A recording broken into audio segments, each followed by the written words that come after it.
اعوذ باللہ السمیع العلیم من الشیطان اللعین الرجیم بسم اللہ الرحمن الرحیم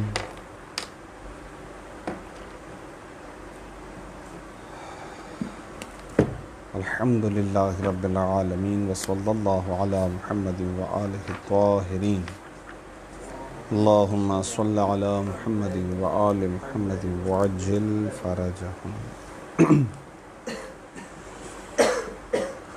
التعریف بالمثال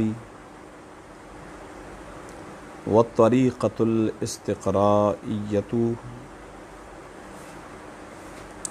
اگر اس عبارت کو یوں بھی پڑھا جائے کہ التعریف بالطریقۃ الاستقرائیہ، یعنی مستقل بھی پڑھ سکتے ہیں، اور اگر اس کو عطف کر دیں المثال پر تو یہ بھی درست ہوگا۔ کثیرا ما نجد العلماء لا سیما علماء الادب یستعینون علی تعریف الشیء بذکر احد افرادہ ومصادیقہ مثالا لہ، وہذا ما نسمیہ التعریف بالمثال، وہو اقرب الی عقول المبتدئین فی فہم الاشیاء وتمییزها۔ ومن نوع التعریف بالمثال الطریقۃ الاستقرائیۃ المعروفۃ فی ھذا العصر۔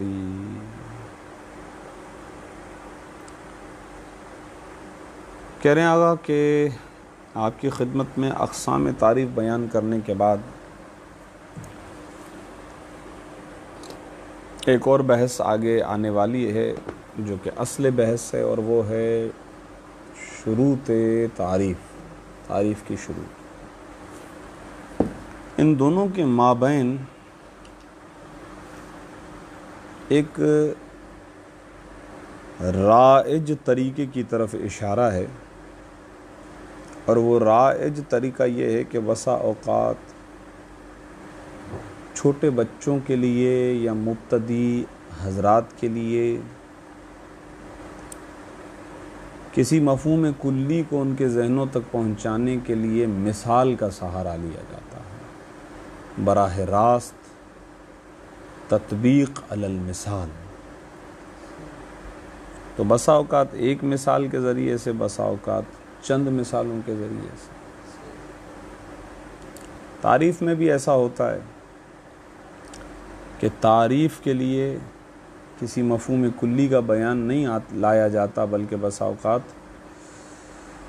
اسی مفہوم کے افراد میں سے کوئی ایک فرد، اس کے مصادیق میں سے کوئی ایک مصداق لا کر تعریف کو سمجھایا جا رہا ہوتا ہے، یا ایک نہیں کئی مثالیں لائی جا رہی ہوتی ہیں۔ ایک مثال لائی جائے تو اسے کہتے ہیں تعریف بالمثال، کئی ایک مثالیں اور چند ایک مثالوں کو ذکر کر رہے ہوں تو کہیں گے تعریف بالطریقۃ الاستقرائیہ۔ تو جس کی تعریف کرنی ہو اس کے ایک فرد کو لے آئیں تو تعریف بالمثال، چند ایک افراد کو ذکر کریں تو کہا جائے گا طریقۃ الاستقرائیہ۔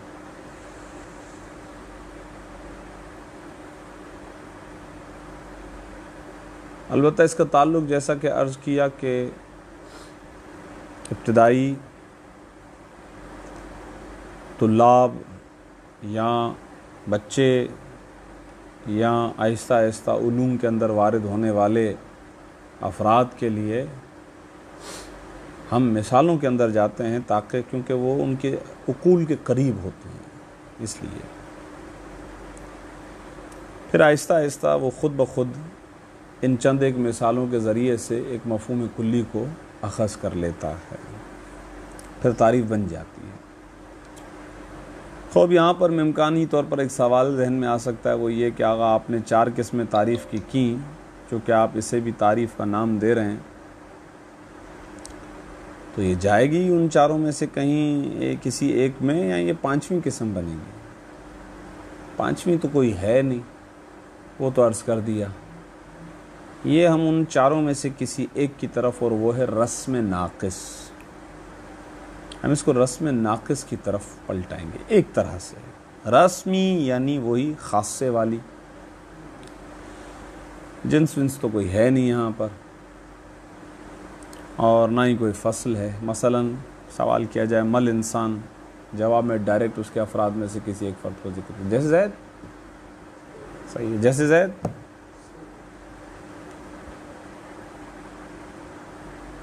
اور یہ ہوتا ہے، یہ رائج ہے ہمارے ہاں. انہوں نے بھی یہ جملہ لکھا ہے، المعروفۃ فی ھذا العصر. کیا ہے، اگر ایک جہت سے دیکھا جائے تو یہ زید جو ہے یہ مختص ہے اسی مثال کے ساتھ. یعنی یہ مثال جو ہے مختص ہے اسی انسان کے ساتھ، جس کی تعریف کی گئی اس کے ساتھ مختص ہے. اس اعتبار سے اس کو خاصہ کہا جا رہا ہے. اگرچہ انہوں نے بھی کہا ہے ارجاء ہے اس کا رسم ناقص کی طرف. خود ان کی عبارت یہ بتلا رہی ہے، یہ نہیں کہہ رہے ہیں کہ یہ رسم ناقص ہے، کہہ رہے ہیں ارجاء ہے اس کا رسم ناقص کی طرف، کہ یہ زید بہرحال انسان کے ساتھ ہی مخصوص ہے اس اعتبار سے.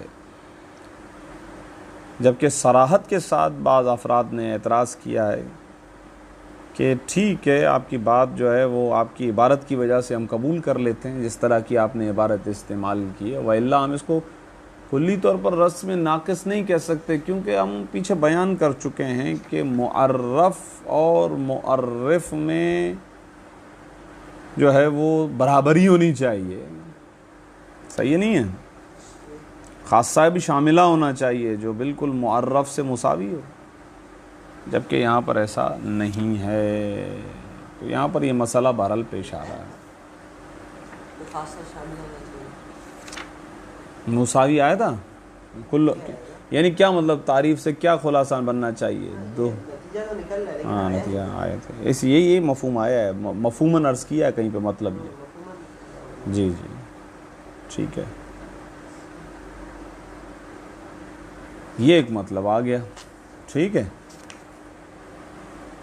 اور انہی تعریفات میں سے ایک تعریف تشبیہ کے ذریعے سے بھی ہوتی ہے. تعریف کرتے ہیں ہم تشبیہ کے ذریعے سے.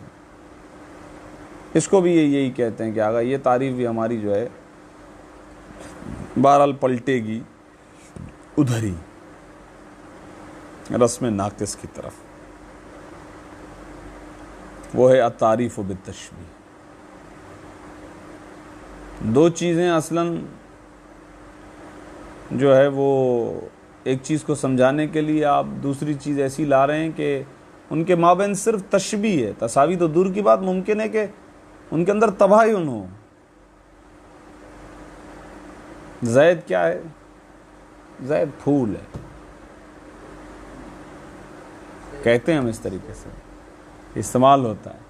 صحیح ہے، زید پھول ہے. تشبیہ کی بنیاد پر ہم تشبیہ کو ملوز نظر رکھتے ہوئے تعریف کرتے ہیں. صحیح ہے، پھول ہے زید. اس طرح سے بھی تعریف ہوتی ہے بسا اوقات. نہیں بسا اوقات واقعات ہے پھولا ہے، بولا جاتا ہے زید ایک پھول ہے، بولا جاتا ہے. ہاں بولا جاتا ہے. ہاں وہی کہہ رہا ہوں نا، حملی غلط ہے، تباین کا تو بالکل حملی غلط ہو جاتا ہے، لیکن یہ تعریف کی جاتی ہے. کہتے ہیں اس کو بھی ہم پھر کسی نہ کسی طریقے سے پلٹاتے ہیں. وَإِلَّا تو ظاہر ہے اس کے اندر بھی وہی تباین والا مسئلہ وہاں تو چلو خیر اخذ تھا، یہاں پر تو مبین ہے. یہ بھی ہوتا ہے، بہرحال یہ بھی ہوتا ہے. تو یہ ہوتا ہے وہ آپ کی خدمت میں عرض کر دیا گیا ہے. صحیح ہے. اور یہ کہتے ہیں یہ زیادہ تر ہوتا ہے معقولات میں، علوم میں، معقولات وغیرہ کے اندر، فلسفے وغیرہ کے اندر ہوتا ہے. اور پھر ان معقولاتی مفاہیم کو سمجھانے کے لیے ان کو تشبیہ دی جاتی ہے محسوسات کے ساتھ، کیونکہ محسوسات ذہنوں کے قریب ہیں.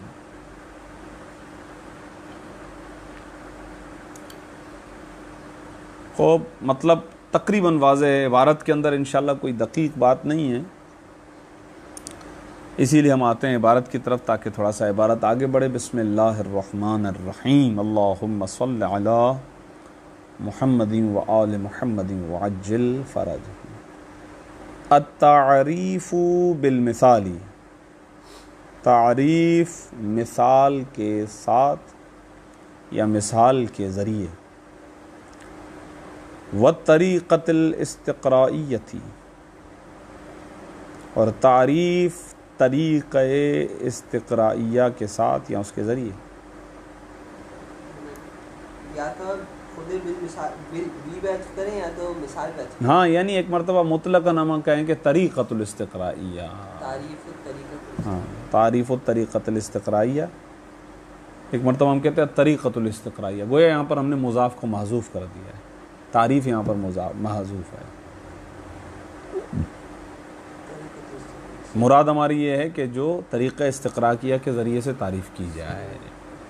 اس عبارت میں دونوں طریقے سے آپ پڑھیں، مستقل پڑھیں، ڈائریکٹ اس کو تعریف پہ عطف کر دیں، یعنی الطریقۃ الاستقرائیہ کا مطلب التعریف بالطریقۃ الاستقرائیہ ہے، اور اگر آپ اس کو بالمثال پہ عطف کریں تو بھی مسئلہ نہیں ہے، بات واضح ہے.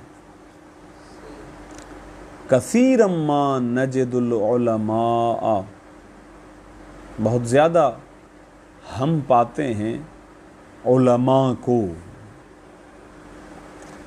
یہ جو درمیان میں بریکٹ میں مطلب آ رہا ہے، یہاں سے سمجھ میں آ رہا ہے کہ انہوں نے یہ خود کہہ دیا کہ یہ ہم علماء ادب کے ہاں پاتے ہیں. اور جیسا کہ عرض کیا گیا کہیں پر کسی مقام پر آیا تھا، اگر آپ کو یاد ہو،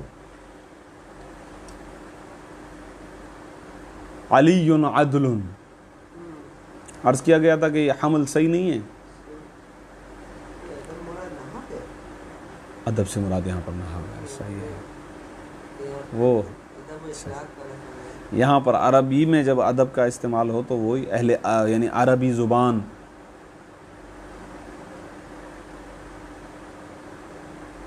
تو ہم کیا کہہ رہے تھے کہ آقا منطق کے اعتبار سے حمل صحیح نہیں ہے. ہاں ہم کہتے ہیں کہ آقا ادب کے اعتبار سے صحیح ہے کہ ہم اس کو تعویل کرتے ہیں کہ مبالغہ مراد ہے. تو کہتے ہیں کہ یہ جو آپ طریقہ استعمال کرتے ہیں منطق میں نہیں چلے گا. وہاں پر آپ کی خدمت میں عرض کیا تھا. تو یہ جو طریقہ ابھی یہاں پہ تعریف بالمثال ہے، یہاں طریقۃ الاستقرائیہ استعمال کرتے ہیں، کہتے ہیں خصوصیت کے ساتھ اہل جو عرب ہیں، اہل یعنی وہ کیا کہتے ہیں آپ کا علماء ادب ہیں، وہ یہ کام کرتے ہیں خاص طور پر. لا سیما، خاص طور پر ادب کے علماء، ان کو ہم یہ پاتے ہیں کہ یستعینون، کہ وہ مدد طلب کرتے ہیں، علی تعریف الشیء، کسی شے کی تعریف پر. کس سے مدد طلب کرتے ہیں؟ بذکر احد افرادہ، اس شے کے افراد میں سے کسی ایک کے ذکر کے ذریعے سے، ومصادیقہ، اور اسی شے کے مصادیق میں سے کسی ایک کے ذکر کے ذریعے سے.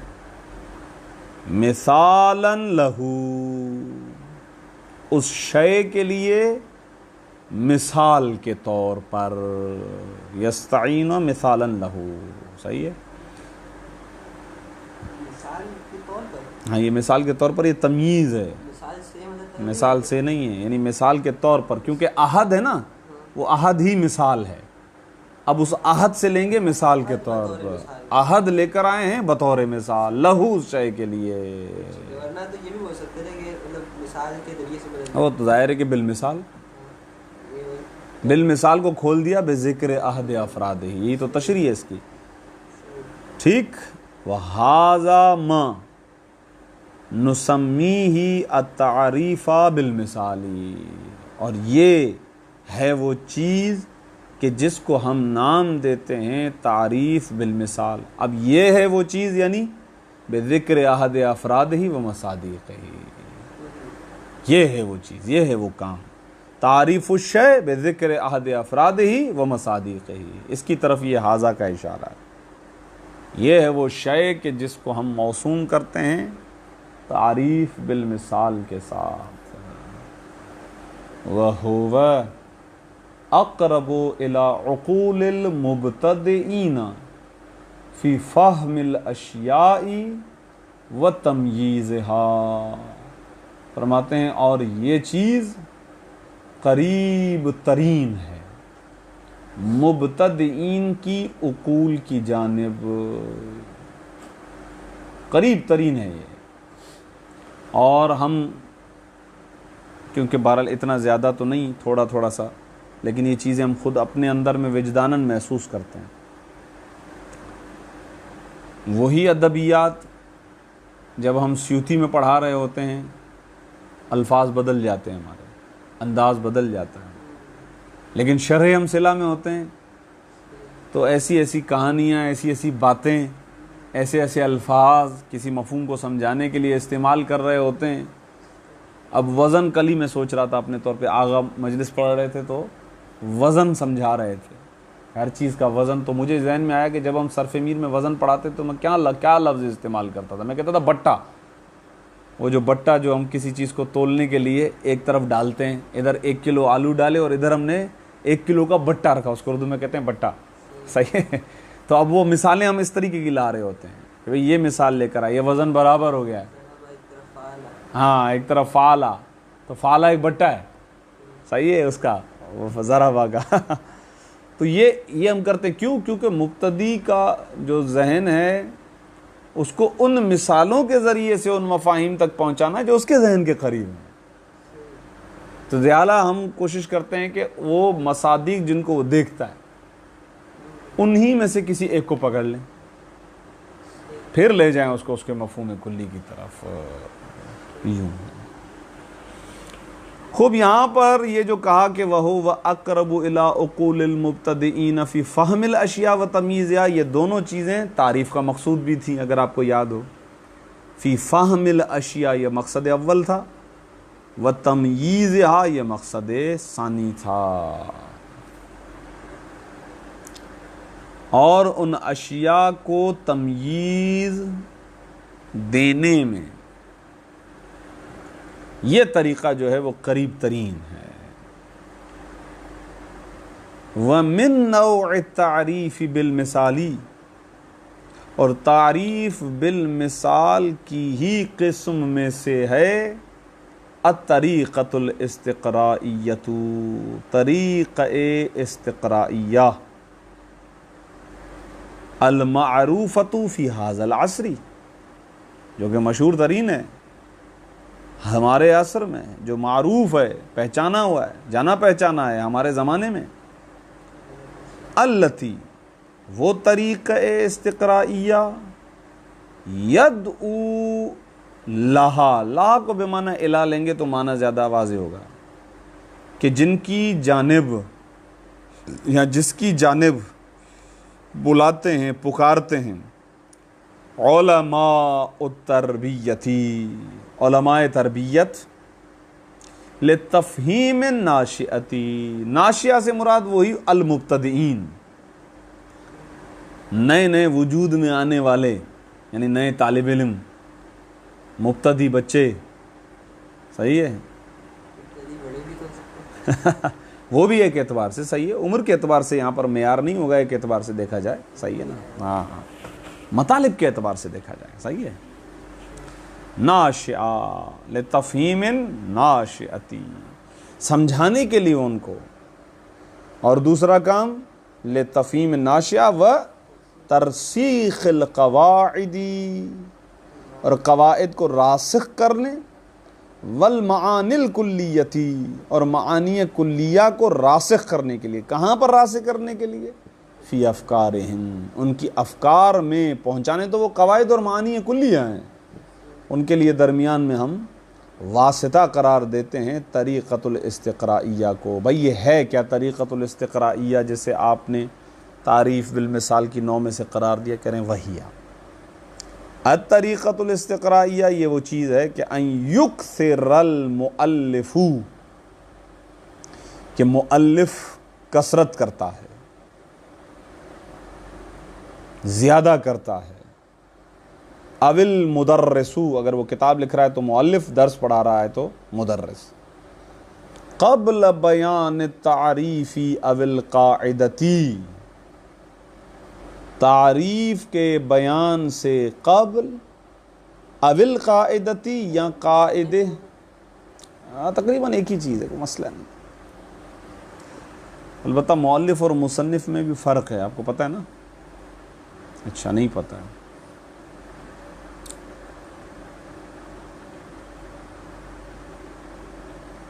دیکھیں یہاں پر دو لفظ ہیں، ایک ہے لفظ تعریف، ایک ہے لفظ قاعدہ۔ یہ دو چیزوں کی طرف اشارہ ہو گیا، تصور اور تصدیق کی طرف اشارہ ہو گیا۔ تعریف یہاں سے مراد ہے تصور، یعنی منطق اول، صحیح ہے۔ قاعدہ وہی قضیہ، اس سے پہلے کیا کرتا ہے؟ بڑھاتا ہے، مؤلف اور مدرس بڑھاتا ہے۔ کس کو؟ من ذکر الامثلتی والتمریناتی، امثلہ اور تمرینات کے ذکر کو بڑھاتا ہے۔ ہاں یہ بھی صحیح ہے۔ کیوں ایسا کرتا ہے؟ یکسرا کیوں؟ لیستنبط الطالب، تاکہ استنباط کرے طالب علم، تاکہ استخراج کرے طالب علم بنفسہ ہی، بذات خود۔ کس کو استنباط کرے؟ المفہوم الکلیہ والقاعدۃ، مفہوم کلی کو استنباط کرے یا قاعدے کو استنباط کرے۔ وبعد اذن، اور اس کے بعد تُعْطَى لَهُ، عطا کیا جاتا ہے اس طالب علم کو، النتیجۃ بعبارۃ واضحۃ، عبارت واضحہ کے ساتھ اس کو نتیجہ عطا کیا جاتا ہے۔ پہلے اس کے لیے کثیر مثالیں اور تمرینات بیان کرنے کے بعد اس کے لیے عبارت واضحہ بیان کی جاتی ہے، عطا کی جاتی ہے۔ کیوں؟ لیطابقا، تعطیٰ کے لیے، تعطیٰ لیطابقا، تاکہ یہ طالب علم مطابقت قائم کرے، بینما و بینما، ایک تو وہ چیز کہ جس کو اس نے خود استنباط کیا ہے اس چیز کے مابین، اور ایک وہ چیز کہ جو اسے آخر میں عطا کی گئی ہے۔ لیطابقا، تاکہ یہ طالب علم مطابقت قائم کرے، بینما، اس چیز کے مابین، یستنبط ہوا، کہ یستنبط ہوا فاعل ہے، یستنبط کا ضمیر مراد طالب علم ہے جس کو خود اس نے استنباط کیا ہے۔ اچھا چلیں بہرحال، وَبَيْنَمَا يُعْطَى لَهُ، اور اس چیز کے مابین کہ جو اس کے لیے عطا کی گئی ہے، بالأخیری من نتیجتن، وہ ما کا بیان ہے، وہ ہے کیا؟ اخیر یعنی بعد میں، وہ جو عطا کیا گیا اسے وہ ہے کیا؟ من نتیجتن، جو اسے نتیجہ عطا کیا گیا ہے، یعنی چند مثالوں کے بعد ظاہر ایک نتیجہ نکلے گا ان مثالوں سے، تو وہ اسے عطا کیا گیا ہے۔ تو ایک اس کی خود اپنی استنباطی کیفیت اور پلس ہمارا نتیجہ، اب اسے مطابقت کرے، مطابقت دے۔ التعریف بالمثال لیس قسما خامسا للتعریف، آگا، اور یہ تعریف بالمثال تعریف کے لیے کوئی قسم خامس نہیں ہے، کوئی پانچویں قسم نہیں ہے، بل هو من التعاریف بالخاصتی، بلکہ یہ دیکھیں، بل هو من التعاریف، اس کو ڈائریکٹ تعریف خاصہ نہیں کہہ رہے، صحیح نا، اسے اعتراض کی وجہ سے گویا اس طرح کی عبارت استعمال کر کے یہ بتلانا چاہتے ہیں ہمیں بھی پتہ ہے، ٹینشن نہیں لیں آپ، صحیح ہے۔ تو بعض موشی حضرات نے، حاشیہ لگانے والوں نے باقاعدہ تفصیل سے بات عرض کر دی ہے کہ بابا مثال جو ہے وہ عرضی تو ہے نہیں، کہ جو مفہوم معرف پر کہ جس کے لیے مثال عرض کی جا رہی ہے اس پر حمل کیا جائے تو آپ نے کیسے اس کو خاصہ کہا ہمیں پتہ ہے، اسی لیے ہم کہہ رہے ہیں کہ بہرحال اس کی رجوع گاہ اسی طرف ہے کہ زید بہرحال اسی انسان مفہوم کلی سے ہی خاص ہے، بل ہوا بلکہ یہ تعریف بالمثال من التعریف بالخاصتی، تعریف بالخاصہ سے ہی ہے، کیوں؟ بہرحال لأن المثال، اس لیے کہ بالتحقیق جو ہم مثال لا رہے ہوتے ہیں یہ مثال مما انہی افراد میں سے، انہی چیزوں میں سے ہے کہ یختص بذالک المفہومی، کہ جو مختص ہیں اسی مفہوم کے ساتھ، کسی اور کے ساتھ خاص نہیں ہیں، اسی لیے ہم مفہوم انسان ہے، مثال زید یہ مثال غالب دی نا میں نے خارج میں دی تھی، ہاں ٹھیک ہے، فَيَرْجِعُوا إِلَى الرَّسْمِ النَّاقِصِ، بس اس اعتبار سے یہ تعریف بالمثال پلٹتی ہے رسم ناقص کی جانب، اس اعتبار سے نہ ہو تو کچھ اور ہے ہی نہیں اسی لیے کہ نہ یہ جنس ہے نہ فصل ہے، وہ تو گئی خود بخود آٹومیٹکلی حدیث سے بھی نکل جائے گی۔ عرضی عام کیسے؟ عرضی عام تو اور دور ہو جائے گا، اس لیے کہ اسے تمیز نہیں آتی ہے نا، خاصے سے تمیز آتی ہے۔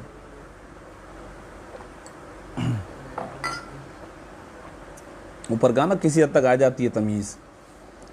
یجوز ان یکتفا بہ فی التعریف من دون ذکر التعریف المستنبطی، خاص کیسے ہو سکتا ہے خاص سا؟ مثلا کسی جانور کا نام، گدھے کا نام زید رکھتے مثال کے طور پہ کہہ رہا ہوں، کسی بکرے کا نام رکھتے، آپ تو کہتے ہیں کسی بکرے، کسی انسان کو گدھا کہہ دیں تو یہ بتائیں، یہ بھی تو ایک ہے نا، یہ بھی تو مثال آ جائے گی اس کے اندر، انسان کو ہی گدھا کہہ دیں تو گدھا کہہ دیں۔ بہرحال زید انسان کے افراد میں سے ایک فرد ہے کہ جو انسان کے ساتھ ہی خاص ہے، اس کے علاوہ کسی کے ساتھ خاص نہیں ہے۔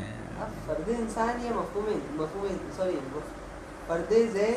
فرد زید بس وہی تو ہے، اسی لیے تو افراد کا، مصادیق کا تو تعریف بالمثال میں ہے ہی ہے کہ آپ کو افراد میں سے ایک فرد لے کر آنا ہے، مثال اسی کو کہتے ہیں، یعنی افراد یعنی مثال، یہ اس کی مثالیں ہیں، مصادیق اور افراد اس کی مثالیں۔ خوب کہہ رہے ہیں بسا اوقات تو کافی ہو جاتا ہے، ہمیں ضرورت بھی نہیں ہے کہ ہم بعد میں وہ چند ایک مثالوں دینے کے بعد جو نتیجہ دے رہے ہوتے ہیں، جس کا استنباط کیا جا رہا ہے، اسے بھی ذکر کرنے کی بلا وجہ ضرورت نہیں رہتی، ہمارا کام ہو جاتا ہے۔ لہذا فرماتے ہیں وہ یجوز ہو، اور یہ بھی ممکن ہے، جائز ہے کہ یکتفا بہی، کہ اسی پہ اکتفا کیا جائے، وہی تعریف بالمثال، اب اسی کے اندر تعریف استقرائیہ بھی ہے، کیونکہ بہرحال ایک اعتبار سے دیکھا جائے تو دونوں میں ایک میں زیادہ افراد ہیں، ایک میں فرد ہے، لہذا دونوں اس کے اندر آ گئے۔ پھر تعریف میں من دون ذکر تعریف المستنبطی، اس تعریف کے ذکر کے بغیر کہ جس کا استنباط کیا جاتا ہے، اس کے بغیر ہی اسی تعریف کو ذکر کرنے پر کفایت کر دی جاتی ہے۔ کب؟ اذا کان المثال وافیا بخصوصیات الممثل لہ، اس وقت کہ جب مثال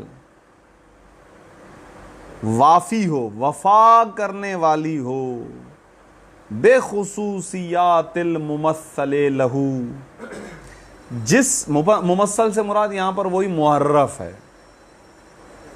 معرف کی خصوصیات کے ساتھ وفا کرنے والی ہو، یعنی وہ ایک ہی مثال یا وہ مثالیں جو ایک دو دی ہیں وہ کافی ہو جائیں اس کو سمجھانے کے لیے، وفا کر جائیں، مطلب واضح ہو جائے، تو تعریف یعنی اتنی وفا کرنے والے ہیں کہ کافی ہو جائے، وہ یجوز و یکتفا، اس سے تعلق ہے اس کا، یجوز و یکتفا اذا کان المثال، یوں ہے، صحیح ہے، وافی وفا کرنے والا۔ انہی میں سے جی کافی خیر اردو میں کہتے ہیں، بہرحال میں تو میرے پاس پہلے حدیث نہیں تھی تو میں کہتا تھا کہ، بلکہ میں نے بہت عرصہ پہلے آغا کے اعتبار سے آغا عقیل الغروی صاحب کی زبان سے سنا تھا. اردو ادب میں ماشاءاللہ بڑا نام ہے، اور ہندوستان و پاکستان کے اندر اردو ادب بہرحال ہے کسی حد تک، اور انڈیا میں زیادہ، لکھنؤ وغیرہ کے اندر ان کی تہذیبیں، اردو ادب بڑی ٹھاٹھ باٹھ کے ساتھ، اب تو مردہ ہوتا جا رہا ہے لیکن بہرحال. تو اسی لیے عقیل الغروی صاحب بہت زیادہ جو ہے وہ، ہم یہ کہتے ہیں کہ اردو لشکری زبان ہے، بچپن سے پڑھتے ہوئے بھی آ رہے ہیں، اس کے اندر عربی کے الفاظ ہیں، اس کے اندر فارسی کے الفاظ، لیکن وہ اس بات پہ ناراض ہوتے تھے. عقیل الغروی صاحب کہتے تھے کہ مستقل زبان ہے، لیکن عربی کے مقابلے میں ہم تو کہتے ہیں اس کی بالکل بھی کوئی حیثیت نہیں ہے، بلکہ عربی کے معانی کو سمجھانے کے لیے خود عربی کے اندر الفاظ موجود ہیں کہ ہر کیفیت کے لیے الگ لفظ ہے، اردو میں نہیں ہے. اور یہ جو بات ہے، اس کو ایز اے روایت میرے استاد نے بیان کیا. اب وہ روایت پانچویں امام سے ایز روایت کے الفاظ میرے ذہن میں نہیں ہے، کہ انہوں نے کہا کہ باقی زبانوں کو عربی کے ذریعے سے سمجھایا جا سکتا ہے، لیکن عربی کو باقی زبانوں کے ذریعے سے کما حقو نہیں سمجھایا جا سکتا. کسی حد تک ٹھیک ہے، کما حقو نہیں سمجھایا جا سکتا. مثلا اونٹ، اب یہ لما میں آپ پڑھیں گے، یہاں بھیڑ، بکری، گائیں اور اونٹ، ان کے مختلف عمر میں مختلف نام ہیں. پھر وہ جو دودھ دینے والی ہے، وہ جو حاملہ ہے اونٹنی، وہ 4 مہینے میں ہو تو اس کا کیا نام ہے، 5 مہینے کی ہو تو اس کا کیا نام ہے، 6 میں پتہ نہیں ہے. تو عربی کے اندر اتنی، یعنی ہر کیفیت کے لیے، معانی کی ترجمانی کے لیے عربی زبان جو ہے وہ، اس کے اندر وسعت بہت زیادہ ہے، باقی زبانوں کے اندر نہیں ہے. یہ حقیقت بہرحال اپنی جگہ پر ہے. تو ابھی آپ نے وافی اور کافی کہا تو وہاں سے مجھے بات سمجھ میں آ گئی کہ وہاں تو ترجمہ فٹ بیٹھ گیا وفا کرنے والا، لیکن کافی پہ نہیں بیٹھا. چلیں خیر. التعریف بالتشبیہ، فرماتے ہیں ایک اور بھی تعریف ہے، یہ بھی ہوتی ہے تشبیہ کے ذریعے سے یا تشبیہ کے ساتھ تعریف. مما یلحق بالتعریف بالمثال، تعریف بالتشبیہ ان چیزوں میں سے ہے کہ جسے ملحق کیا جاتا ہے تعریف بالمثال کے ساتھ. وَيَدْخُلُ فِي الرَّسْمِ النَّاقِصِ أَيْضًا، یہ بھی رسم ناقص کے اندر ہی داخل ہے. اب یہ مما خبر مقدم، التعریف بالتشبیہ مبتدأ مؤخر. بھائی یہ ہے کیا تعریف بالتشبیہ؟ وَهُوَ، تعریف بالتشبیہ یہ ہے کہ ان یشبہ الشیء المقصود تعریفہ بشیء آخر، وہ اس شے کو تشبیہ دیا جانا ہے کہ جس شے کی تعریف کا قصد کیا جائے، جس چیز کی تعریف کرنا مقصود ہوتی ہے، اس شے کو تشبیہ دیا جانا کس کے ساتھ؟ بشیء آخر، کسی اور شے کے ساتھ. لجہۃ شبہ بینہما، صحیح ہے، ایک ایسی جہت کی وجہ سے کہ جو جہت شباہت رکھتی ہے بینہما، ان دونوں کے مابین. یہ بہتر یہ کہ لجہتی شبہن یوں ہونا چاہیے تھا، اضافہ ہونا چاہیے تھا. ہاں صحیح ہے، لجہت شبہن، شباہت کی وجہ سے. اور شباہت وہ کہاں پر ہے؟ بینہما، ان دو چیزوں کے درمیان. ایک وہ جس کی تعریف کرنی ہے، اور ایک وہ شے کہ جس کے ساتھ تشبیہ دی جا رہی ہے. صحیح ہے بھائی، اضافہ ہو گیا. لی جہت شبہن، شباہت کی جہت کی وجہ سے. ان یشبہ سے متعلق کریں گے. ہاں بہرحال ایک شباہت ہے، ایک جہت سے شباہت ہے، اور اسی وجہ سے ہی تشبیہ ہوتی ہے. جب تک جہت شباہت نہ ہو نہیں سکتی. تشبیہ کے اندر 3 چیزیں ہوتی ہیں نا، مشبہ بے، مشبہ اور وجہ شباہت. نہیں 3 چیزیں ہوتی ہیں معنوی لحاظ سے. یہ کاف ان تینوں چیزوں کو بیان کر رہا ہے. پیچھے ایک چیز ہوگی، آگے ایک چیز ہوگی، پیچھے والی چیز مشبہ ہوگی، آگے والی چیز مشبہ بہی ہوگی، اور معنی اس کے اندر تشبیہ کا ہے کاف کے اندر. وجہ شبات اور باہر سے نکالیں گے. وہ کیا ہے؟ مثلا شجاعت، زید کالاسد، تو وجہ شبات کیا ہے؟ شجاعت. البتہ کہہ رہے ہیں آغا یہ اس وقت ہوگا کہ جس چیز سے آپ شباہت دے رہے ہیں وہ چیز معلوم ہونی چاہیے سامنے والے کو. علی شرط ان یکونا ان یشبہا، علی شرط، اس شرط پر کہ ان یکون المشبہ بہی، وہ شے کہ جس کے ساتھ شباہت دی جا رہی ہے، معلوماً عند المخاطبی، وہ مخاطب کے ہاں معلوم ہونی چاہیے. معلوم ہونی چاہیے یعنی کیا مطلب؟ بِأَنَّ لَهُ، اس طرح سے کہ اس شے کے لیے جہت الشباہتی ہاذہی، شباہت کی جہت یہ والی ہے، اس کو پتہ ہونی چاہیے. جہت شباہت یہ ہے، یہ اس کو پتہ ہونا چاہیے. مخاطب کو معلوم ہی نہیں ہوگا تو کیسے سمجھے گا؟ زید غلاب ہے. غلاب کیا بھی؟ غلاب تو پتا ہو پہلے اس کو. صحیح. اچھا اس کے لیے جو مثال دی ہے وہ مثال بہرحال دی جاتی ہے. کہہ رہے وہ مثالہ تشبیہ الوجود بالناری. واہ واہ واہ واہ واہ واہ سبحان اللہ. بالنوری، معذرت ہے، بالنوری. کہہ رہے وجود کو، اس کی مثال جو ابھی عرض کی آپ کی خدمت میں، اس کی مثال ہے وجود کو شباہت دینا نور کے ساتھ. یعنی کیا مطلب؟ وجود کو سمجھاتے ہیں نور کے ذریعے سے. بھئی وجود کیا ہے؟ وجود نور ہے. وجود نور ہے. کہہ رہے ہیں بتلاتے ہیں آپ کی خدمت. کیا جہت شباہت ان دونوں کے درمیان؟ کہتے ہیں جہت شباہت ان دونوں کے درمیان یہ ہے کہ جس طرح نور خود بھی ظاہر ہے اور مظہر بھی ہے، صحیح ہے، دوسری چیزوں کو ظاہر بھی کرتا ہے، وجود بھی ماہیات کو آشکار کرتا ہے. ایک تو یہ شے، اور اسی شے کی طرف ہے نسبت وجود. وہ وجود ہے جو جس نے اس شے کو ظاہر کیا ہے. اس اعتبار سے نور کے ساتھ اس کی تشبیہ ہے. یہ مطلب ہے. آئیے دیکھیں، ہر کسی بھی چیز کو کسی طریقے سے بھی ایک ذریعے سے اگر شباہت، وجہ شباہت ہو تو آپ لے آئیے، کوئی مسئلہ نہیں. وہی تو میں کہہ رہا ہوں، اس لیے تو عمومیت ہے نا اس مسئلے کے اندر. ان یشبہ الشیء المقصود بہ، زید پتھر ہے. ہاں تو کیا نہیں جاتا المومن کل جبل الراسخ، امام نے نہیں کہا؟ آپ کی مثال صحیح ہے کہ پہاڑ جو ہے وہ اپنی جگہ نہیں چھوڑتے، مومن اپنے عقیدے میں مضبوط ہوتا ہے. تو ہو گئی شباہت، بالکل صحیح ہے، آسان، جزاک اللہ. وَمِثَالُهُ، اور اس کی مثال تشبیہ الوجود بالنوری، نور، وجود کو نور کے ساتھ تشبیہ دینا.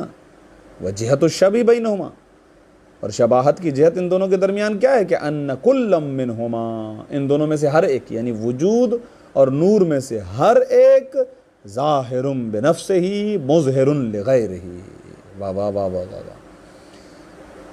اپنے نفس کو ظاہر کرنے والا، یعنی بذات خود ظاہر، اور اپنے غیر کو ظاہر کرنے والا. صحیح ہے، خود بھی ظاہر اور غیر کو بھی ظاہر کرنے والا. ظاہر و مظہر لازم و متعدی. با زائدہ ہے، زائدہ ہونا چاہیے نا یار.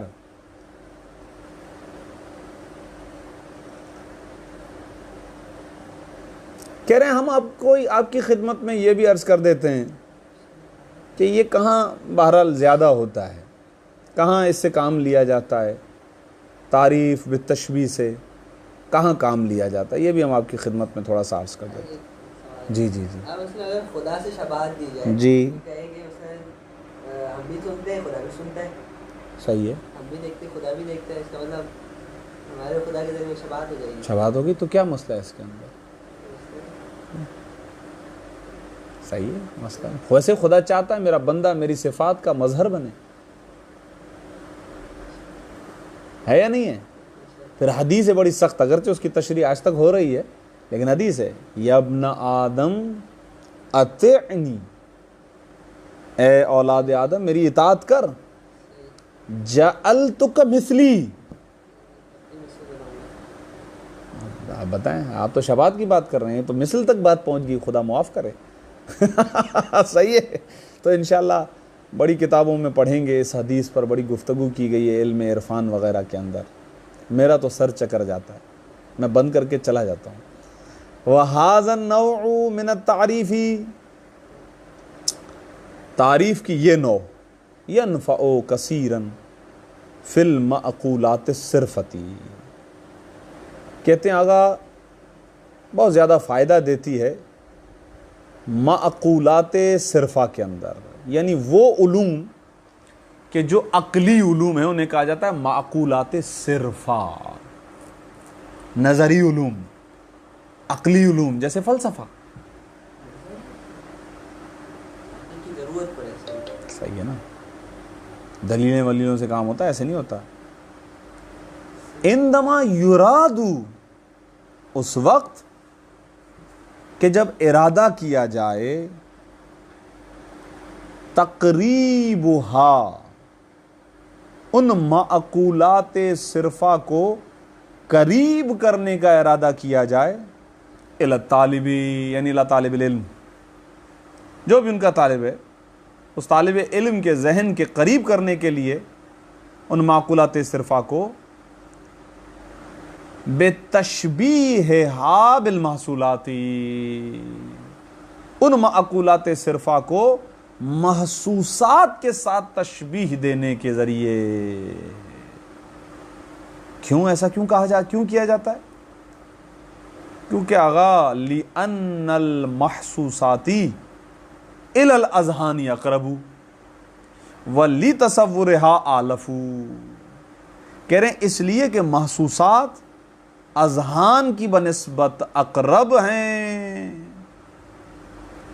اور تصور کی بنسبت ذرا مانوس ہیں، زیادہ مانوس ہیں. یہ زیادہ ترجمہ ہے، زیادہ مانوس، الفت ہے ان کے ساتھ. آلفو، جن چیزوں کو انسان دیکھتا ہے نا، انہی کے ذریعے سے اندیکھی چیزوں کو سمجھتا ہے. اسی لیے انسان اکثر مراحل پر جو ہے وہ انکار کر دیتا ہے اندیکھی چیزوں کا. کیوں؟ کیونکہ وہ عادی ہے دیکھی ہوئی چیزوں پر مشتمل، دیکھی ہوئی چیزوں کی دنیا میں غرق ہے، مادہ ہے، مادہ پرست ہے اور مادہ نواز ہے اور محب مادہ ہے. وقت سبق، ہاں مؤلف مادہ ہے. وقت سبق منا، اور ہماری ہی جانب سے یہ مطلب بطور مثال ہم ہی اس کو پیچھے کہیں دے بھی چکے ہیں اور آپ کے ذہنوں کے اندر ہوگا، اب وقت ہم ٹچ دیتے ہیں. وقت سبق، بالتحقیق گزر چکا، منا ہماری ہی جانب سے، تشبیہ کل من النسب الاربعی، نسب اربعہ میں سے ہر ایک کی تشبیہ، بامر محسوس، ایک ایسے امر کے ساتھ کہ جس کو حس کیا جائے، دیکھا جائے. کیوں تشبیہ دی ہم نے؟ تقریباً لہا، ان نسبتوں کے قریب جانے کی خاطر. فمن ذالک، اور اسی میں سے ہے، تشبیہ المتباینین بالخطین المتوازیین. متباینین کو تشبیہ دی ہم نے، کس سے؟ خطین متوازیین سے. وہ دو لکیریں تھیں نا جو آپس میں کہیں بھی نہ جڑیں. کیوں؟ لأنہما لا یلتقیان ابداً. متباینین وہی تھا نا جو ایک دوسرے سے ملاقات نہیں کرتے، تو وہ لکیریں بھی دونوں ایک دوسرے سے ملاقات نہیں کرتی ہیں. ہو گئی تشبیہ. لأنہما، اس لیے کہ یہ کیا کہتے ہیں، خطین متوازیین، یہ دونوں لا یلتقیان، یہ ملاقات نہیں کرتی ہیں ابداً، ہمیشہ. جی پٹڑی والی، پٹڑی، ریل کی پٹڑی والی. ومن هذا الباب المثال المتقدم، اور اسی باب سے ہے وہ مثال کہ جو اوپر گزر چکی، وجود اور نار کی، وجود اور نور کی. کیا نار زبان پہ آ رہا ہے بار بار. وہو وتشبیہ الوجود بن نوری، وہ وجود کو نور کے ساتھ تشبیہ دینا ہے. اور اگر آپ کو یاد ہو، ہم نے آئینے کی بھی مثال دی تھی، آئینے کی بھی مثال دی تھی. ہم نے تصور عالی کو سمجھانے کے لیے، عالی یعنی یہ مفہوم ہے ایک، وہ لفظ آئینہ بنتا ہے معنی کے لیے کہ جس میں آپ معنی کو دیکھتے ہیں. عنوان اور معنون کی بحث میں آئی تو تھی، اب آپ کے ذہن میں نہ ہو یا میں نے خلاصے میں بتایا کیا بتایا، لیکن بہرحال گزر تو چکا ہے. وہاں آیا تھا علم کی بحث کے اندر، کیا آیا تھا؟ کہ سورج چھپتی ہے آئینے، مطلب کس طرح آئینے کے اندر سورج چھپتی ہے، اسی طریقے سے سورج جو ہے وہ ذہن میں چھپتی ہے. سورج تو گئے، وہ بھی صحیح ہے، ٹھیک ہے. اس میں بھی آ جاتا ہے، لفظ والا بھی آ جاتا ہے کہ لفظ معانی کے لیے گویا آئینہ ہے، آلہ ہے. اس میں بحث آئی تھی کہ وجود خارجی ہوگا، قطبی ہوگا، ذہنی ہوگا، شاید اس میں بھی ہو سکتا ہے، نکال لیں گے کہیں نہ کہیں سے.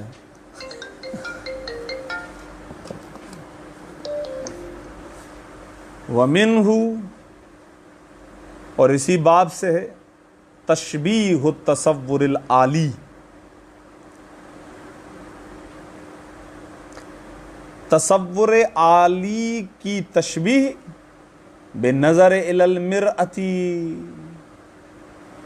بنظر الی المرأۃ، مرأۃ یعنی آئینے کی بنسبت، آئینے کی جانب نظر کرنے کے ساتھ ہم نے نسبت دی تھی. جیسے کا تصور لفظی، جیسے لفظ کا تصور. کون سا لفظ؟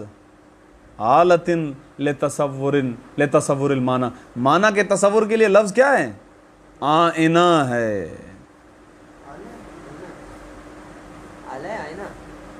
آلہ ہے نا ایک طریقے سے، جیسے آئینہ ایک آلہ ہے اپنے آپ کو دیکھنے کے لیے. صحیح ہے، تو معنی کو دیکھنے کے لیے لفظ آئینہ ہے. واضح؟